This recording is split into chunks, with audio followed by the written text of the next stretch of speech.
Seja bem-vindo, você que nos assiste. Aqui Ramiro Brits, repórter de política da sucursal de São Paulo do Metrópolis. Em clima de Copa do Mundo, vamos conversar hoje por 45 minutos com a ex-ministra do Planejamento e pré-candidata ao Senado pelo PSB de São Paulo, Simone Tebet.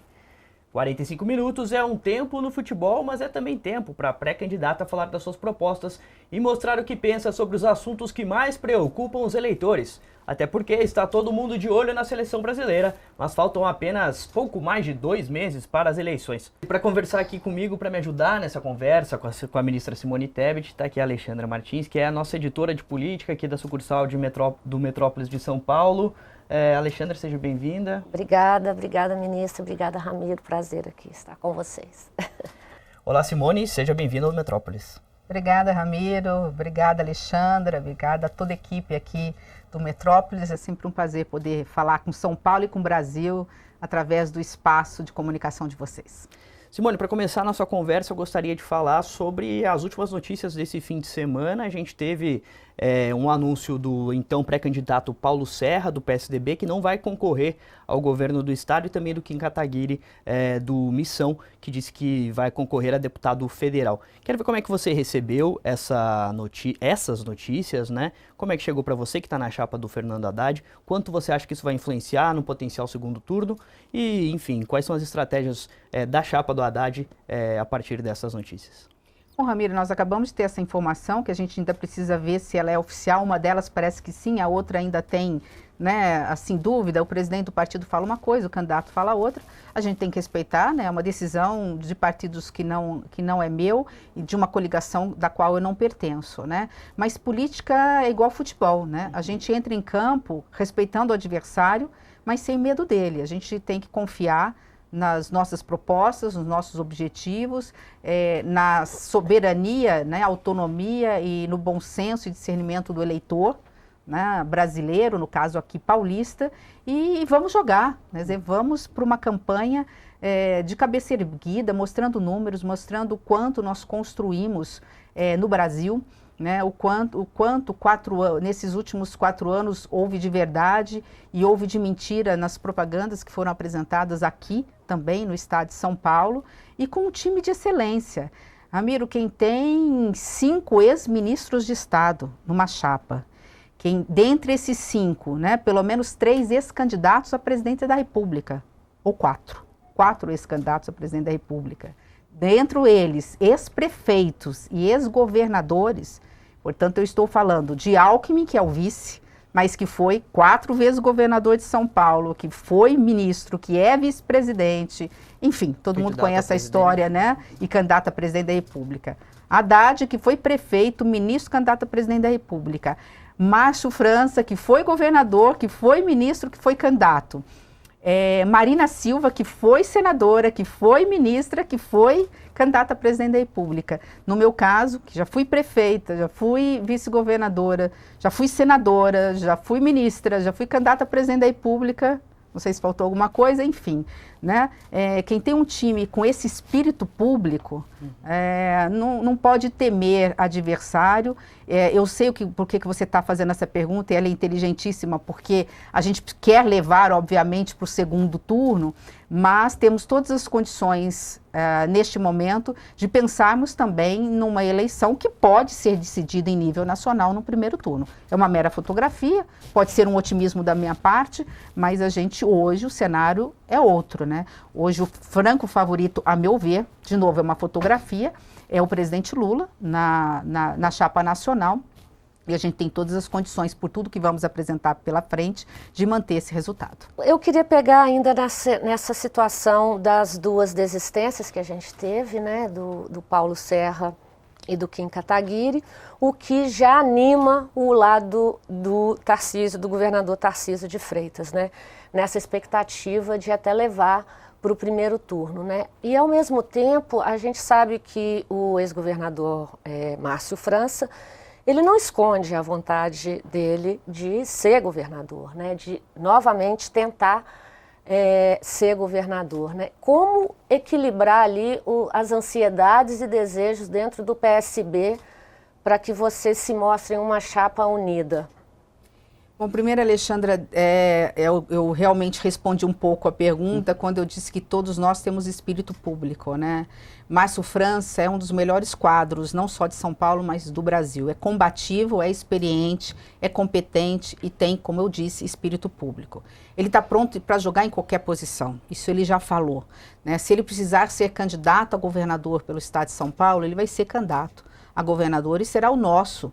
Eu tenho que falar por enquanto pré-candidato, né, a governador. Se isso for atrapalhar o projeto da candidatura de Fernando Haddad num projeto visando a nacional, ele cumprirá um outro papel, pré-candidato ao Senado, pré-candidato a vice do Haddad. A gente joga em time. Isso só mostra nessa ansiedade boa que nós temos um bom problema, que temos os melhores quadros e que todos nós estamos prontos para servir.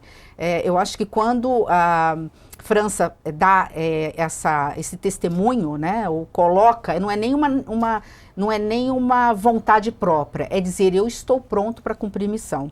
Nós estamos, obviamente, terminando uma ou outra informação, pesquisa, avaliando o quadro, e em breve eu acho que nós saberemos aí como vai estar a composição da chapa, a majoritária aqui em São Paulo. Em breve, vamos aguardar um pouquinho. Em breve aí tá demorando um pouco, mas tá, nós estamos em Ramiro? Copa, sabe o que acontece? Também vamos anunciar o quê? Vamos anunciar quarta-feira no jogo da Seleção Brasileira, ou na próxima segunda, que tem, né, obviamente já estamos, né, já passamos, acredito eu, as eliminatórias, então nós estamos ainda em período de Copa, a gente tem aí uma semana, 10 dias para alinhar a viola.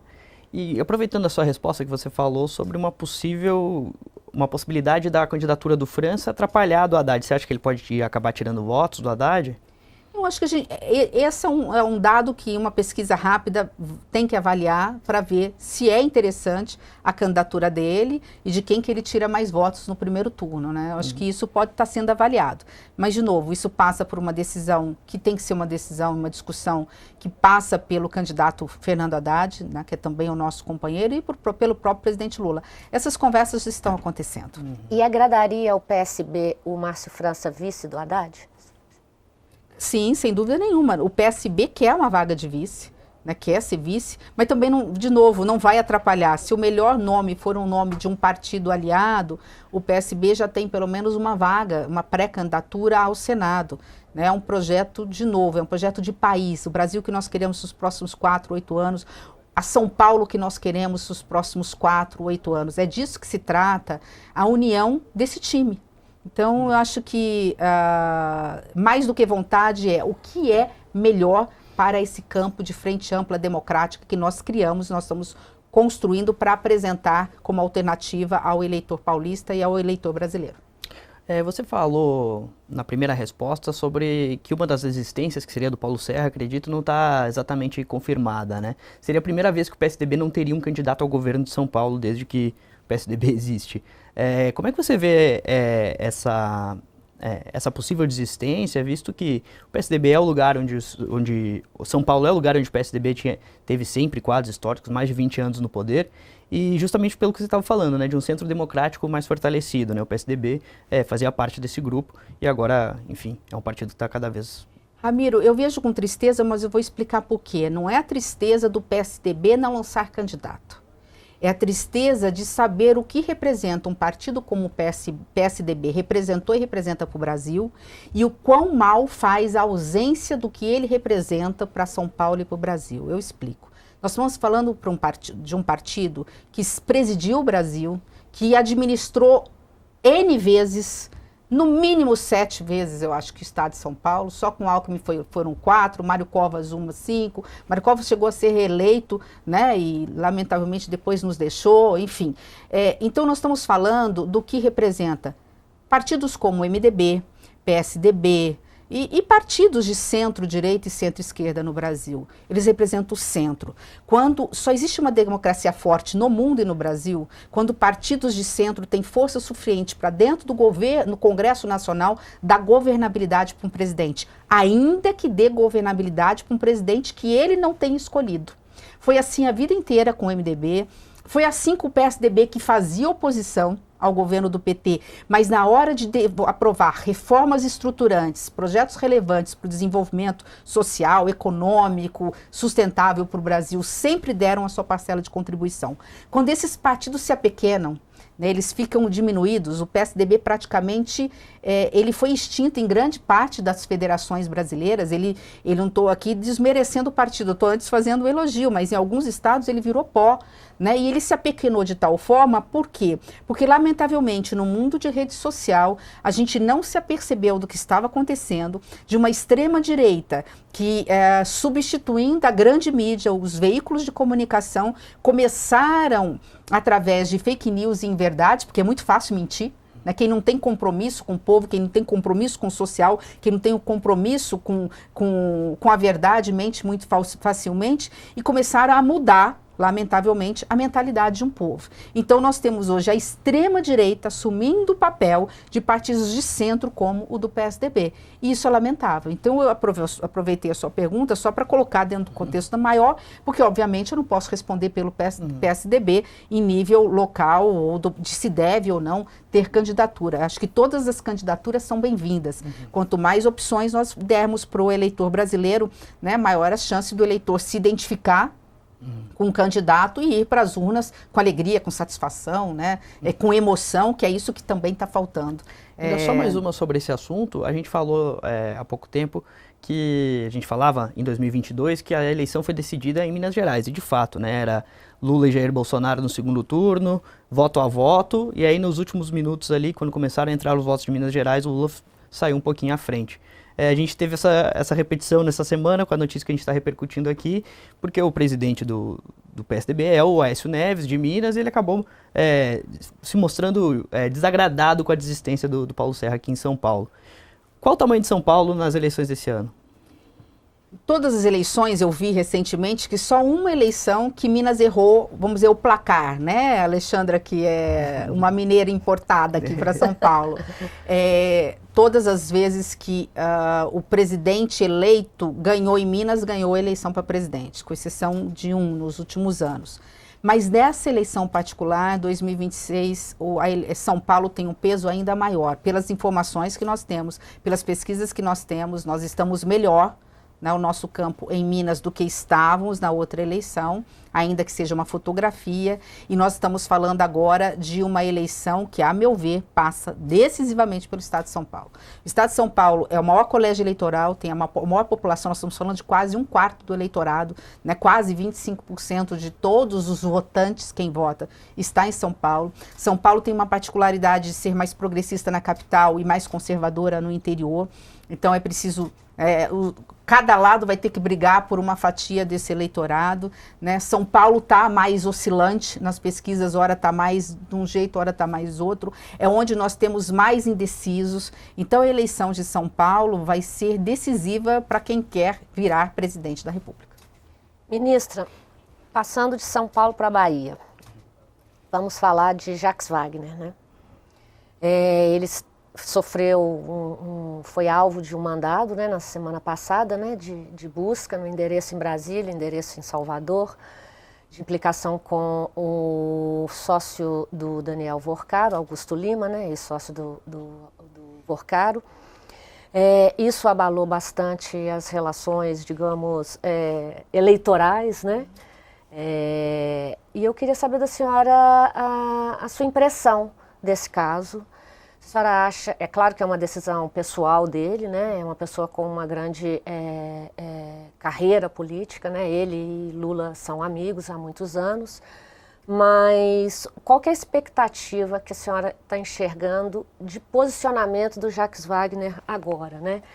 Ele se manter como líder de governo no Senado ou se dedicar a outras coisas, no caso, né? Porque isso teve o poder de manchar bastante um pouco ali esse início pré-eleitoral aí. Não, eu não tenho dúvida, eu tenho certeza. Jacques Wagner tem que entregar a liderança do governo. Já tinha que ter feito isso e, obviamente, deve estar esperando, porque oficialmente é assim que se faz, a primeira sessão legislativa do Senado, que deve ser amanhã.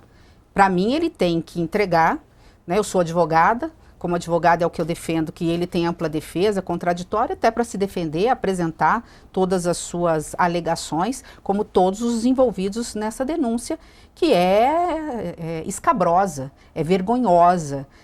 Eu fico pensando como cidadão e eleitor, o que ele vê diante do maior esquema de corrupção do sistema financeiro do Brasil, quiçá do mundo.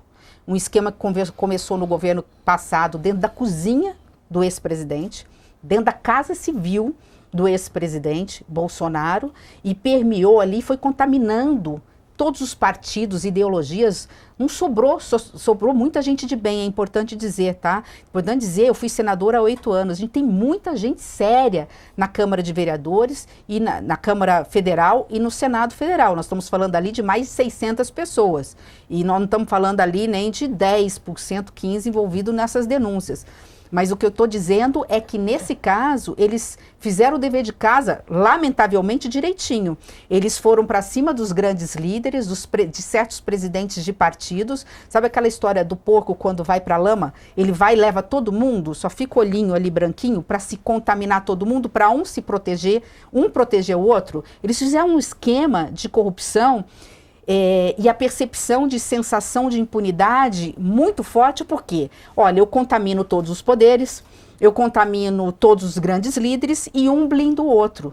Chega, basta. Ou nós moralizamos a política brasileira, ou a gente não pode reclamar do eleitor de votar, com todo respeito, só um termo, não vou nem citar o nome dessa, porque ele foi deputado federal, respeitar aqui. Ou nós vamos votar no macaco Tião, no Rio, como aconteceu no Rio de Janeiro. Eu ia falar o nome de um deputado federal aqui, mas não vou respeitar, porque eu tenho um carinho também, foi legitimamente eleito pelo povo.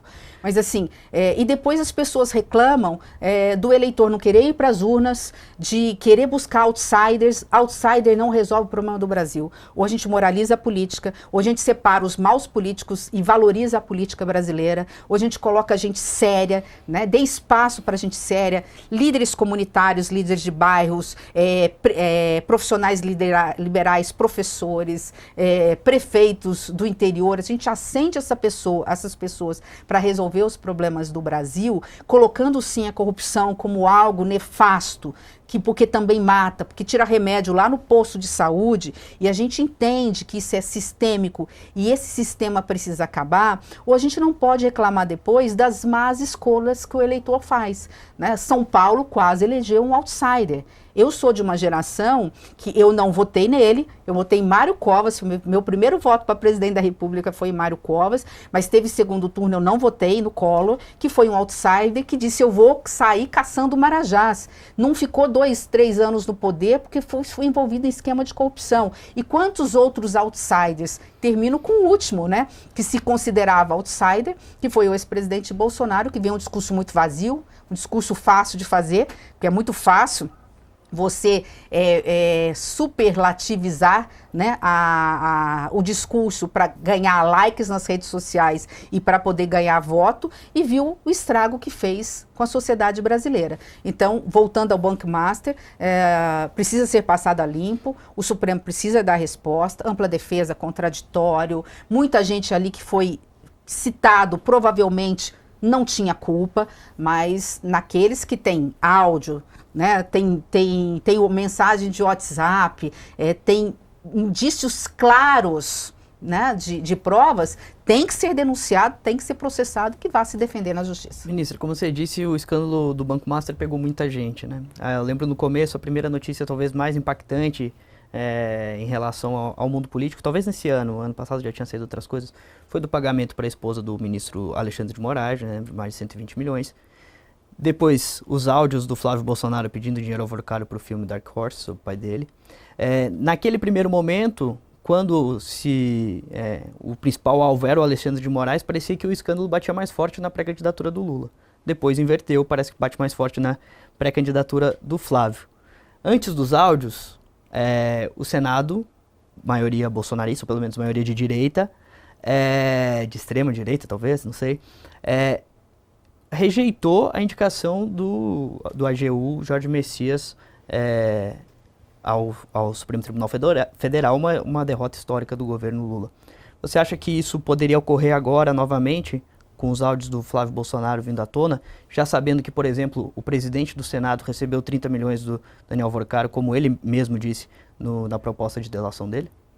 Olha, até para que todos tenham direito à defesa, a esclarecer, a mostrar que o áudio não é bem assim, ou a conversa não é bem assado, nós precisamos estar lá imediatamente agora, em período de Copa, e que continue no período eleitoral, ainda que o Congresso pare para pedir voto, mas nesse particular continue, pelo menos para isso, a CPI do Banco Master.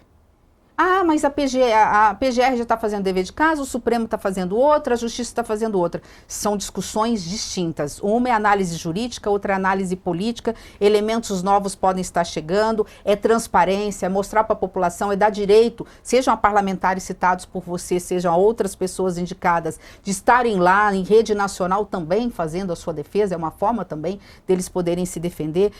Enfim, acho que a sociedade brasileira está cobrando isso. A minha preocupação é ela ir para as urnas em outubro, absolutamente revoltada e com todo o direito de estar revoltada, e escolher para o Congresso Nacional o que há de pior. E eu posso garantir para vocês, que pior do que escolher a política é escolher alguém que advogue, que trabalhe fora da política e que questione a importância da política na vida das pessoas. Não há nada fora da política, a gente não vive em sociedade sem a política. Porque entre a ditadura, entre aspas, da lei, que vale para todos, está lá na Constituição. Se eu tiver discussão sobre ela, eu vou lá, trabalho e mudo a lei e mudo a Constituição, esse é o caminho. Mas entre a ditadura da lei, portanto da Constituição, entre aspas isso, e a ditadura dos homens, fiquem com a lei, porque ela vale para todos. Quando a gente tem homens e mulheres no poder acima da lei, a gente tem toda a sorte de desmandos, de corrupção, de malfeitos, e vamos lá. Né? A gente está tão envolvido nisso que a gente está falando toda a pré-campanha em algo que seria obrigatório do ser político, deixando de falar daquilo que realmente resolve a vida das pessoas. Como é que a gente vai continuar garantindo o pleno emprego, inflação controlada, diminuir ainda mais o endividamento das pessoas, resolver o problema da segurança pública, que é gravíssimo não só em São Paulo, mas no interior de São Paulo e do Brasil. Como é que a gente vai entrar no século, verdadeiramente no século XXI, que a gente já está há algum tempo, com uma educação que é uma educação moderna, que envolva ciência, tecnologia, inovação, inteligência artificial. Como é que a gente vai garantir estabilidade emocional e depois econômica e profissional para uma juventude que está aí absolutamente alienada e perdida, e a culpa não é dela, a responsabilidade é nossa, de não estar vendo, inclusive, o que está acontecendo no mundo digital, contaminando a mente desses jovens. Como é que a gente vai garantir uma velhice digna para os nossos aposentados? A gente não discute país. Infelizmente, o discurso ideológico está tomando conta. Contaminado. Inclusive, eu escutei de alguns analistas que essa eleição para o Senado seria um plebiscito sobre quem é a favor ou contra o impeachment de ministro do STF. Queria saber a sua opinião sobre isso. Ramiro, eu acho que já foi mais. No fundo, é porque nós estamos falando de quem reverbera, né? Então, nós estamos falando, assim, de uma classe A, B e talvez parte da classe C, justamente que, indignada com a corrupção, coloca isso como uma agenda importante. As pesquisas mostram que é importante, é prioritário para grande parte do eleitor, mas não é decisivo para a maioria do eleitor. Até porque eu não acredito que nenhum candidato ao Senado possa advogar, e eu mesmo não advogo, até como advogada constitucionalista, sou professora de Direito Público, Constitucional e Administrativo, que tenha um ou outro A, B ou C, ou seja, uma autoridade acima da lei. Ninguém está acima da lei. Se um presidente pode sofrer processo de impeachment, e já tivemos 2 casos no Brasil, qualquer autoridade que cometa abuso de poder, portanto, tem atitudes antiéticas, venda de sentença, corrupção ativa, corrupção passiva, o que vocês imaginarem, né? Organização criminosa, seja o que for, eles têm pela legislação, é permitido pela legislação o processo de impeachment e é obrigação do Congresso Nacional, havendo denúncias fortes. O que a gente precisa separar é o joio do trigo. O que significa isso?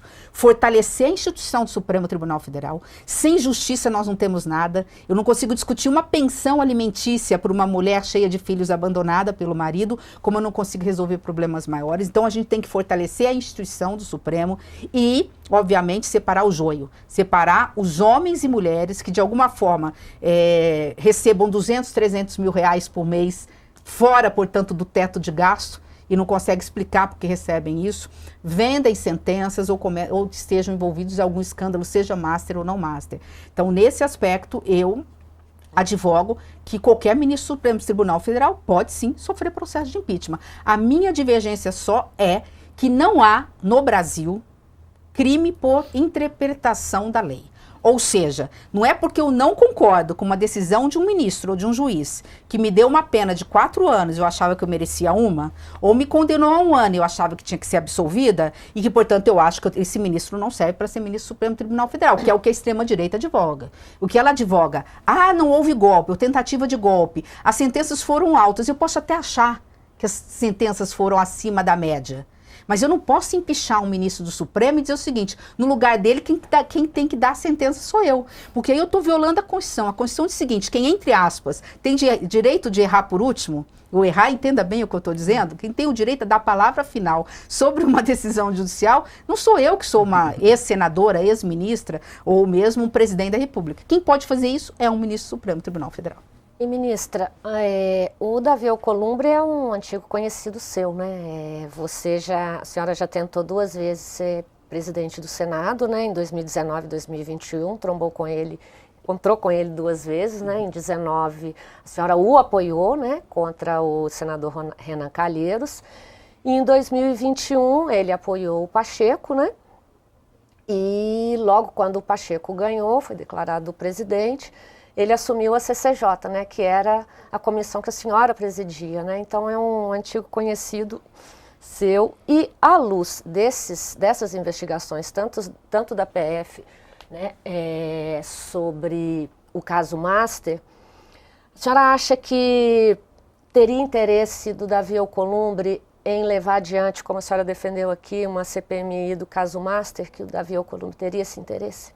Alexandre, eu vou generalizar, eu vou falar lamentavelmente mais grave, não é interesse de ninguém, né? Acredito que praticamente quase nenhum partido hoje, porque, de novo, eles fizeram tão bem feito, né? Tudo foi gestado, a meu ver, ali na Casa Civil do governo passado, onde eles sabiam o método. Eles sabiam que precisavam contaminar todos os poderes, contaminar todos os grandes líderes para um blindar o outro. Então, se você me perguntar assim, alguém tem interesse, estou dizendo das lideranças, tá? Com raras exceções, de abrir uma CPI do Banco Master, a resposta é não. Isso reforça, e aproveitando esse gancho, eu não posso terminar sem falar disso, né, do grande papel, quando a gente fala em democracia, né, do grande papel que as mulheres ainda vão cumprir nesse país. E não cumprem na política, tá? Não porque não querem, mas porque não dão espaço para ela. Os partidos políticos são normalmente compostos nas executivas por homens que não vão atrás de mulheres competitivas para serem candidatas. Então, de última hora, fala, tá faltando 2 mulheres aqui. Ah, vamos colocar lá, né, sei lá, a secretária, a esposa de um político só para contar número. Eu estou dizendo isso tudo porque quando eu fui candidata, eu acabei sendo candidata uma vez só, tive que desistir na primeira vez. Você sabe disso porque você acompanhava Brasília, né, como jornalista. Eu fui a primeira mulher em 200 anos de história a ser candidata à presidência do Senado. Isso é uma vergonha. Eu falo isso com uma tristeza no coração, assim, porque eu falo, gente, como assim a primeira? Eu fui a primeira mulher a presidir a comissão mais importante do Congresso Nacional, onde passam as reformas, altera-se a Constituição Federal, em 200 anos de história, que é a CCJ. Está lá a minha fotografia no meio de um monte de homem. Eu fui a primeira mulher a ser líder da bancada feminina, porque não existia liderança da bancada feminina, e com detalhe, a liderança da bancada feminina não tinha cargo. A gente não tinha estrutura, aí nos deram 4, 5 assessores para nos apoiar. A gente não tinha voz nas decisões, como aconteceu na CPI da Covid. A gente não tinha direito a voto na CPI da Covid. A gente não podia discutir e votar, aprovar requerimento e o relatório. Então, isso só me coloca, porque a gente falou muito dos grandes males, corrupção, mas da subrepresentatividade, da falta de representatividade das mulheres na política brasileira, né? E aí, na proporção, né, vocês veem quantas mulheres envolvidas na corrupção e quantos homens envolvidos na corrupção. Então, assim, até nisso é preciso, assim, o eleitor pensar em termos, pelo menos, eu nem advogo 50%, 30% de mulheres nas câmaras, na Câmara Federal. Não vou nem citar Senado, porque eu estaria advogando na advocacia própria, né? Mas na Câmara, a gente tem 18%, a gente não tem 1/3 de mulheres para falarem de social, para falarem de família, para falarem das doenças mentais que estão acometendo, para falar das nossas crianças, dos nossos jovens, da saúde pública, enfim, além de economia, porque eu fui ministra do Orçamento e Planejamento e quero testar para vocês, tá? Mulher não é só para cumprir esse belíssimo papel na área social. Mulher entende de economia e entende de política. Aproveitando o gancho, só queria saber se a senhora é a favor de que o presidente Lula mande mais uma vez a indicação do Messias ou que indique, por exemplo, uma mulher para essa vaga no STF. Amília, eu fui informada e, portanto, eu estou longe de Brasília já há um tempo, estou aqui em São Paulo já há algum tempo, já fui exonerada, acho que não sei se mais de 2 meses, né? Nem lembro mais quando que a gente saiu do Ministério, mas já estou há mais tempo aqui. Então, eu não estou acompanhando. A informação que eu tive é que teria um ato da mesa diretora que proíbe que no mesmo ano, na mesma legislatura, se apresente o mesmo nome de autoridade. Eu sei que para projeto de lei, a própria Constituição proíbe que projeto de lei que foi rejeitado, que tem que esperar 2 anos, né? Então, em sendo assim, eu não saberia dizer se é possível essa recondução. Então, temos que aguardar. Se não for possível, é óbvio que eu advogo o nome de uma mulher para ministro do Supremo Tribunal Federal. Ministra, a senhora falando do papel da mulher, né? E normalmente isso vem acompanhado também com menos orçamento para elas, né? Para nós, digamos, né? A mudança da senhora foi um pouco radical, né? Assim, em termos de estrutura de partido, né? O MDB para o PSB, né? Como estão os critérios de distribuição do fundo eleitoral hoje dentro do PSB? Qual que é a prioridade? A senhora está sentindo diferença até agora nesse período pré-campanha de formação de equipe, né? Como é que está o caixa? Não sei. Não coloquei isso na mesa. Eu sei o quanto que eu posso gastar pelos dados do TSE, cada senador pode gastar.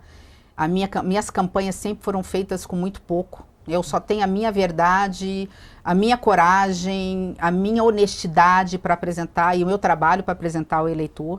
Eu vim consciente que eu vinha cumprir uma missão aqui em São Paulo. Eu vim com muita tranquilidade, porque eu sempre fui muito bem abraçada em São Paulo. Eu tenho uma história de vida de mais de 50 anos, que é a minha idade, com São Paulo. Então, assim, não me sinto, como dizem, uma forasteira. E se o eleitor sentir, ele vai dar o resultado, a resposta na urna. Porque, assim, meus avós vieram do Líbano e vieram para cá, para São Paulo. Eu casei com gente do interior de São Paulo. Meu marido está comigo há 30 anos, é do interior de São Paulo. As minhas filhas moram há 10 anos aqui. Eu tenho propriedades aqui. Enfim, eu fiz mestrado em São Paulo. Eu fui aluna da PUC de São Paulo por 2 anos. Então, eu conheço São Paulo. Eu conheço o interior de São Paulo. Eu nasci na divisa com o estado de São Paulo. Eu conheço o Noroeste Paulista quase que inteiro. Da região que vai de Castilho, Andradina, passando por Araçatuba, indo até um pouco fora do Noroeste, passando por Rio Preto, chegando até quase aqui em Ribeirão, porque eu sou do agronegócio, eu tenho produção de cana, então eu tenho relação também, atividade com o pessoal de lá, e a minha família veio para Bauru, para Lins, para Tupã, para toda aquela região. Ministro, mas deixa eu insistir um pouco nessa pergunta. Dentro dessa pauta do recurso, não vou deixar o Ramiro tão claro, eu vim sabendo que eu vinha com um partido que tinha um dos menores fundos eleitorais, por ter uma pequena bancada. É um fundo eleitoral muito pequeno. Enquanto tem um partido que tem quase 1 bi, né, o nosso tem algo em torno de 150 milhões para o Brasil inteiro. Então, eu sei que eu tenho um teto, que eu não vou ter esse teto pelo partido, e que se eu quiser alcançar esse teto, eu vou ter que pedir doações, né, oficiais de campanha. E vou passar modestamente, né, o chapéu daquelas pessoas que querem ajudar independentemente de nenhum compromisso. Ministro, Isso eu não sei, Alexandra, isso eu não sei se eu vou fazer, mas eu acho assim, a estrutura mínima de campanha, que é todo o apoio que eu também vou ter da coligação, que é televisão, que é rádio, né, que é uma equipe valorosa de jovens que sabem mexer com rede social, isso eu vou ter. Então, eu venho com muita tranquilidade. Acho que as pessoas que vêm para a minha campanha, vêm por ideal também, num projeto, ninguém é relógio, ninguém trabalha de graça, mas vêm num projeto de país, assim, se somam comigo do Brasil que nós queremos para os próximos 4 anos. Mas só, se não me engano, o MDB era o 6º fundo eleitoral, né? Agora bem menor, e era uma campanha para presidência, agora para Senado. Deu uma sentida de impacto, alguma coisa em relação ao dinheiro? Como eu disse, como eu ainda não negociei, não conversei, eu vim altruísta, de forma altruísta, a pedido de 2 homens que eu respeito, e meu padrinho político foi realmente quem bateu o martelo comigo na mesa, foi Geraldo Alckmin, que foi sempre meu candidato a presidente da República, e a minha relação com ele é muito grande, assim, pessoal e política, assim, tenho uma grande admiração pela trajetória ética, principalmente além de competente Geraldo Alckmin. Eu vim muito na base da confiança, me dei uma estrutura mínima e deixo o resto com a minha voz, com a minha relativa energia, que eu ainda sou relativamente jovem, com as minhas pernas, né, me dê um carrinho aí, não vou ficar andando de jatinho, não tenho dinheiro para pagar, não vou colocar dinheiro do meu bolso, porque depois eu sei quem faz isso quer ter em dobro, eu nunca fiz isso, né, e eu confio muito no eleitor. O eleitor de São Paulo também é um eleitor diferenciado, né? A gente sabe que é um eleitor que acompanha mais política. Ele não é diferenciado porque ele é melhor, tá? Eu não acho isso. Acho que o eleitor brasileiro vota de acordo com a sua realidade. É que o eleitor de São Paulo, ele acompanha mais política. Ele fica 2 horas, lamentavelmente, isso é um problema de mobilidade urbana que São Paulo tem que resolver, no transporte coletivo. Então ele está vendo futebol, a mulher está vendo alguma coisa lá, né, da família, conversando, mas eles têm um tempinho, eles acessam política. Então eles estão mais esclarecidos. E eu confio muito nesse esclarecimento do eleitor para dar o voto, né, de acordo com aquilo que ele entende que é o melhor nome para representá-lo. Ministra, pode fazer? Vai lá. A gente está tendo, começou essa semana, o julgamento do caso Gritzbach, que foi aquela execução no aeroporto de Guarulhos, né, por integrantes do PCC, né, e ele com toda a sua relação com o PCC. A gente sabe que o PCC é uma situação delicada aqui no estado de São Paulo com relação à segurança, até no Brasil inteiro, né, que é uma facção que se expandiu para as fronteiras do norte, a senhora sabe. Então, a senhora fala que tem conversado muito com o ex-governador Geraldo Alckmin, que entende também do assunto. A senhora vem de uma região fronteiriça, né, que também é ali ponto de passagem da droga, né, da própria atuação da facção, né? Então, como olhar para esse problema estando no Senado?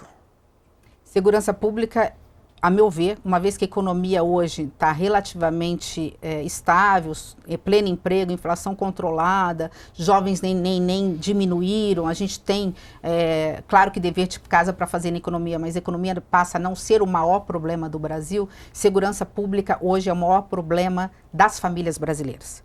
Porque ela não está só na capital, ela está nos pequenos e médios cidades, deixa um lastro de violência no Brasil.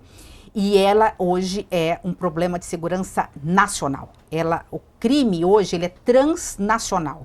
Por isso que PCC e CV, que são organizações criminosas, elas não se combatem apenas com nem o armamento só e nem só com a força policial dos estados brasileiros.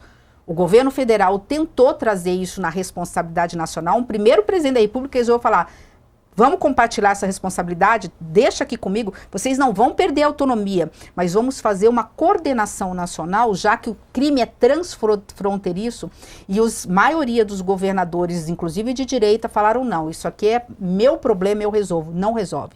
São Paulo não está menos violenta, apesar de alguns números positivos.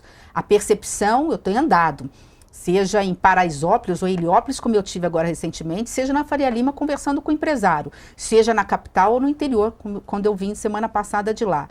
A percepção, a sensação do cidadão paulista de que a violência aumentou, não diminuiu.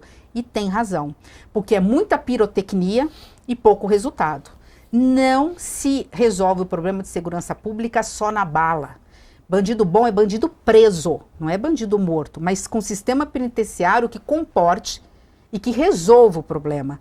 Paralelo a isso, o problema da segurança pública significa a valorização de profissionais, não só da polícia militar, significa valorizar quem investiga. Se você não investigar e não der lá o processo devido, um bom advogado tira qualquer chefe do PCC. Eu estou falando especialmente da Polícia Civil, que precisa ser reconhecida no papel que ela desempenha. E importante do que isso. Hoje o PCC, neste governo, nesses 4 anos nos estados, porque a responsabilidade inicial é dos governos estados, o PCC hoje, ele não traz mais a droga só do Paraguai e da Bolívia, ele produz lá. E ele traz a droga, o cigarro contrabandeado, a bebida batizada, e hoje ele está nas chamadas atividades lícitas, fazendo caixas. Ele tem hoje parceria na Itália com a máfia italiana, ele tem na Europa, então ele se internacionalizou. Como é que resolve o problema de segurança pública? Nesse caso, exterminando essas organizações criminosas, com inteligência, com planejamento, com estratégia e com resultado. Nós não estamos vendo isso. Vamos atirar, vamos fazer uma grande operação na Baixada Santista, não estou dizendo que não foi importante, tá? Não sei, aí os excessos precisam ser investigados, mas isso não resolveu. Eu tenho uma pequena propriedade em Guarujá, onde eu vou 2, 3 vezes por ano, pelo menos. Eu ando lá. Eu sei que não está menos violenta a Baixada Santista. Então, o que a gente precisa agora é entender que com inteligência, com planejamento, com vontade política, a gente resolve. Se é cada um puxar para um lado só para dizer que é seu, com pirotecnia. E segundo ponto, eu não tenho como deixar de falar, Alexandra, a violência hoje, que é muito mais sofisticada, ela atinge os mais pobres, por 2 razões. Pelo roubo e furto de celular, que é o grande instrumento de trabalho de quem está pagando parcelado e tem ali furtado, porque a partir daquele celular eles cometem crimes digitais, esvaziam a conta, né, da vítima, e ela não está menos violenta em relação aos mais pobres, especialmente em relação às mulheres. Porque o discurso de ódio da extrema-direita, ele fez aumentar no Brasil, e São Paulo é campeão, o número de violência contra as mulheres. E em violência contra as mulheres, São Paulo mata uma mulher por dia pelo fato de ser mulher. Uma mulher por dia pelo fato de ser mulher. Não é só porque a maior população está aqui. Proporcionalmente, isso é muito grave. E está estimulando, nesse discurso de ódio, os nossos jovens, que hoje estão, de forma triste, eu digo isso, né?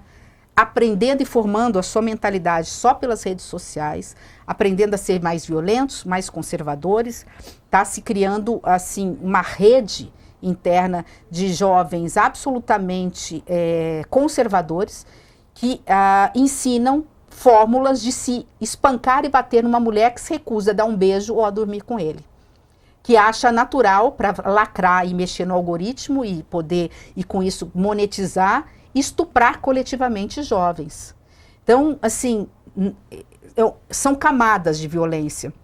Mas sim, a violência precisa ser combatida de forma nacional com uma ampla coordenação. O presidente Lula tentou com o ministro Lewandowski, isso vai estar no plano de governo dele, mas ele tem outras camadas também em que nós precisamos fortemente combater nas redes sociais. Ministra, só para terminar porque não se faz, né, hoje mais esse combate ao PCC. Você asfixia financeiramente, ok. Mas se você não tiver um diálogo com os países vizinhos, não tem como deixar, a droga vai continuar passando e a rota Solimões, a rota Rio Madeira, a rota dos rios na Amazônia, ela vai só se fortalecer, né? Eu digo isso, é preciso uma união maior dos países, dos nossos vizinhos aqui? Por isso não é possível se combater o crime transnacional sem a participação da União por conta do Itamaraty do Ministério das Relações Exteriores, que aliás o atual governador aqui extinguiu uma Secretaria de Relações Exteriores, que seria uma secretaria que seria ponte com o Paraguai, com a Bolívia, com a Colômbia, com o Peru. Por que eu estou falando de países que nem fazem tão próximos de São Paulo? Porque o corredor de passagem é São Paulo por conta do Porto de Santos. Né? As drogas vão para lá, as armas entram por ali também, não só pela fronteira seca. Então é isso. E a hora que se apresentou um projeto desse, todo mundo pisou em cima. Voltou um PL antifacção absolutamente fragmentado e equivocado, avançou um pouquinho em alguns pontos, mas deixou de avançar em outros, e não se quis aprovar verdadeiramente a PEC da segurança pública. Esse tema vai ser o grande tema, a meu ver, dos presidenciáveis, dos candidatos dos governadores. Tem que ser. Só a última, assim, agora a última mesa desse tema. Construção de presídio, igual o Flávio falou no sábado, que ele vai construir vai abrir mais 500.000 vagas no sistema carcerário, né? Construção de presídios também está no seu plano? Construção de presídios faz parte de um projeto maior. Ela não é a solução para o problema, é uma das soluções. Não adianta eu falar, é esse o discurso fácil. Se eu quisesse ganhar voto, eu viria aqui como candidata a presidente da República, candidata a governador, e dizer o seguinte: eu vou construir, no caso aqui de São Paulo, eu vou conseguir abrir mais 100.000 vagas de presídio no estado de São Paulo. E vou colocar bandido. Só que a hora que você coloca surgem 10 na rua. Porque a organização criminosa vai lá e vai assediar o jovem da periferia de 14, 15, 16, 17 anos e vai assediar. Presídio é necessário. É preciso construir mais presídios, o governo tem essa consciência, mas é preciso saber fazer do presídio não uma escola do crime como acontece. Você tem que combater lá o uso de armas, o uso de celulares, você tem que ressocializar, você tem que prender, mas você tem que prender de forma inteligente. Sem planejamento estratégico, você não combate o crime organizado. Você só... né? É para inglês ver, que é essa pirotecnia que eu vi de grandes operações. E você tem razão. O nosso governo foi um governo que começou a asfixiar o crime naquilo que é mais sagrado para ele, que é a questão financeira. É bloquear, é usar as informações do Banco Central, do próprio Pix, é utilizar o sistema de inteligência da Polícia Federal, em parceria com a Polícia Rodoviária, com as Forças Armadas e com as polícias militares e civis, com a ajuda, óbvio, sempre, do Ministério Público, que costuma fazer um belíssimo trabalho de investigação e de denúncia de bandidos, sejam eles quais forem, de colarinho branco ou mesmo de organizações criminosas. Para ir encerrando, que a gente já está quase chegando nos nossos 45 minutos aí, qualquer coisa, se tiver uma pergunta muito importante... O árbitro vai apitar. Pode pedir um acréscimo aí, pode pedir. Mas um dos principais possíveis candidatos ao Senado é o capitão Derrite, né? Ex-capitão agora Guilherme Derrite, antes o nome de Uran dele era capitão Derrite, capitão da Polícia Militar, foi secretário de Segurança Pública e viveu muitos anos de perto essa realidade da segurança. Em São Paulo. Queria saber como é que você acha que consegue mostrar que seu projeto de segurança, por exemplo, pode ser mais interessante do que uma pessoa que viveu tão próximo da segurança pública aqui em São Paulo. Mira, eu quero debater segurança pública com qualquer candidato ao Senado Federal, porque mudar essa triste realidade passa por nós termos coragem de aprovar projetos no Senado, portanto, leis federais que resolvam o problema de todos os estados brasileiros em relação à segurança pública. Nós precisamos resgatar essa questão da PEC da Segurança Nacional, que a União tem que ser a grande coordenadora desse processo e, obviamente, sem tirar a autonomia dos estados. E quero debater as várias camadas de segurança pública. A segurança pública do roubo, do furto, do latrocínio e do homicídio, claro, sem dúvida nenhuma, mas também a violência que acontece em relação aos feminicídios, estupros coletivos, por que as delegacias das mulheres e as delegacias especializadas aqui não são abertas 24 horas, 20% delas, no máximo, das 160 pelo estado de São Paulo, afora ou adentro, né, das 160 delegacias, nós não temos mais talvez que 20, eu estou falando talvez possa ser um pouquinho mais, um pouquinho menos abertas 24 horas, porque ela fecha no momento onde os homens estão mais violentos que beberam, que são nos finais de semana, nos feriados, e nesse fato tem uma camada ainda que me incomoda mais que ninguém fala, e que por isso que eu acho importante a voz sempre de uma mulher candidata a alguma coisa, que é a violência que se acomete dentro de casa com as nossas crianças e os nossos adolescentes. Estou falando sim de pedofilia, eu estou falando de estupro quase que diário, né? E estou falando de jovens, meninas e meninos. Então, há uma série de violências dentro das violências. De novo, eu tenho certeza que se eu perguntar isso para qualquer cidadão paulista, a violência do roubo do celular e do furto do celular é maior, é mais importante do que a violência cometida, né, de pedofilia ou de estupro em relação a um adolescente ou uma criança? Eu tenho certeza que 99 de cada 100 vai dizer não. Violência de furto e roubo de celular não é mais importante do que a gente combater esse tipo de violência dentro da casa. Os dois precisam ser combatidos, mas ninguém fala nisso. Por quê? Por que eles não falam nisso? Porque não é uma pauta deles, né? É um discurso que, muitas vezes, alguns deles, mesmo sem perceber, e precisam ser chamados a atenção, acabam estimulando. Porque o discurso de ódio leva a isso. O discurso de ódio leva ao discurso contra as minorias. E nesse aspecto, embora sejamos maioria da população brasileira, nós, mulheres, somos minorias. As nossas crianças, os nossos filhos são minorias. Os nossos jovens são minorias. E é silencioso, e é uma epidemia. É tão grave, que a gente não consegue colocar em números, porque a gente é tão subnotificado, e é tão grave, e nós estamos falando do futuro do Brasil.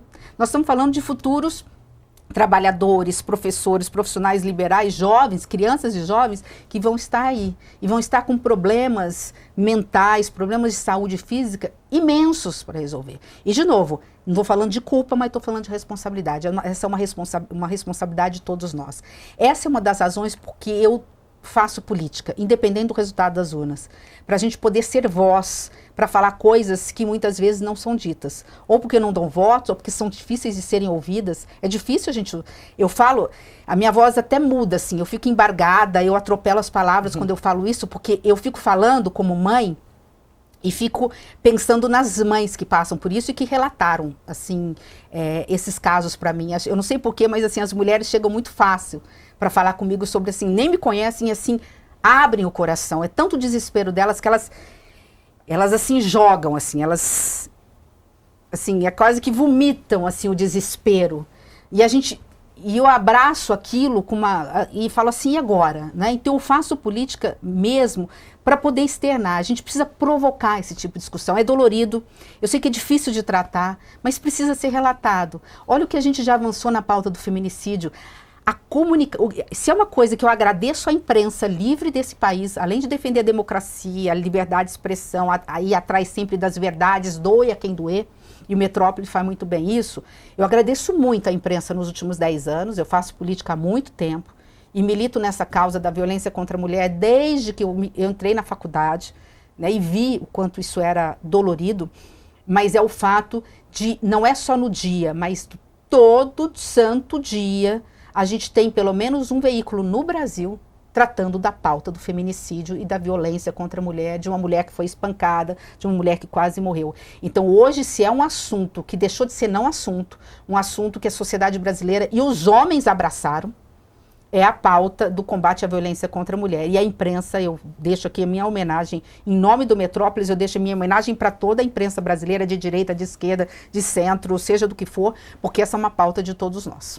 Ministra, a senhora fala... dos acréscimos, hein, Ale? Dos acréscimos. Não, a gente está falando aqui do DERRIT, Partido Progressista, do Ciro Nogueira, e o outro candidato da direita é o André do Prado, do PL, muito ligado ao Valdemar Costa Neto, ao bolsonarismo, aquele que foi indicado, digamos, pelo Eduardo Bolsonaro, né? A senhora tem conhecimento desse outro adversário? Ser presidente da Alesp é um fator que a mais para ele, dentro aí da disputa com a senhora também? Alexandra, eu sempre disputo a eleição sem olhar adversários. Vamos esperar a convenção para saber quem efetivamente vão ser os candidatos, né? E cada um vai apresentar as suas propostas. Eu confio na sabedoria e na soberania do voto popular. A única coisa que eu posso dizer, seja qual for o resultado, eu vou ser a primeira a reconhecê-lo nas urnas, porque é assim que se faz uma democracia. Cada um tem seus ativos e cada um tem seus telhados de vidro. Eles têm, provavelmente, eu também tenho. Então, dentro desse processo, acho que todo mundo entra no jogo com a legitimidade de serem indicados pelos seus partidos e precisam ser respeitados por isso, ainda que a gente pense absolutamente diferente. O que eu só posso adiantar é o seguinte, em relação, pelo menos a esses nomes que você apresentou, e acho que outros virão, né? Eles estão num campo político que eu não acredito.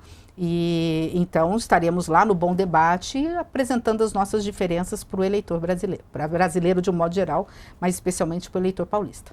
Ministra, muito obrigado por vir aqui no Metrópolis, agradecemos em seu nome, agradecemos a toda a equipe que proporcionou essa visita. Muito obrigado e volte sempre. Obrigada, eu que agradeço a oportunidade. Tá certo, essa é a ex-ministra do Planejamento e agora pré-candidata ao Senado de São Paulo, Simone Tebet. Para saber das principais notícias sobre a Simone, sobre os principais nomes da política brasileira, acompanhe o portal metrópolis.com.